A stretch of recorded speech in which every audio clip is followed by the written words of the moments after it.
السلام علیکم سلامنا بخیرنا آج نن بیا زپن نوی بلاگ کے حاضر ہم آج میں ایک پھر نئے بلاگ میں حاضر ہوئی ہوں جس میں آپ دیکھیں گے کرسپی اور کرنچی اور کڑک بینڈیا اس کی ریسیپیز آپ کے ساتھ آپ کو ملے گی اور اس کے بعد آپ کو کوفتے بنانے کی آسان اور پرفیکٹ ریسیپیز ملے گی تو ویڈیو کو سکپ مت کرنا اور اس کے بعد آلو قیمہ اور اس کے بعد گوشت کی کوئی اور ریسیپی آپ کو ملے گی کڑاہی کی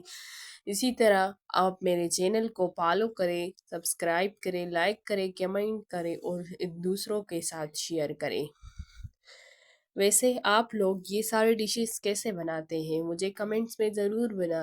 بتانا تاکہ مجھے آئیڈیا ہو جائے اور اس کے بعد میں آپ کو ایک دو ٹرکس بھی دوں گی تو ویڈیو کو سکپ مت کرنا اور میرے ساتھ آگے بڑھیے اور مجھے پروموٹ کریں اور مجھے سپورٹ کریں تاکہ مجھے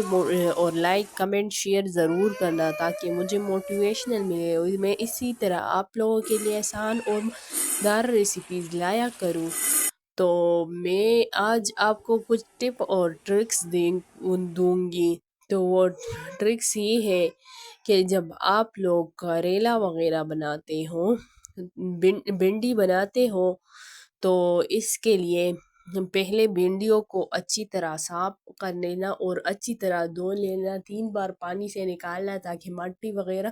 سب کچھ نکل جائے تو پھر اس کو دھوپ میں سکھانا جب یہ اچھی طرح سوکھ جائے تو پھر اس کو اگر لمبے لمبے کاٹنے ہو اور یا گول گول تو اچھی طرح دھونا اور پھر اس کو گرم تیل میں ڈالنا اور چمچ جلدی نہ ہلانا اور نمک بھی آخر میں ڈالنا اس سے بھنڈیاں کڑک اور مزیدار بنے گی اور لیس نہیں چھوڑے گی اور اگر پھر بھی تھوڑا لیس چھوڑا تو اس میں نیمبو ڈال لینا اور یہ ٹرک بہت کام آئے گی آپ لوگوں کی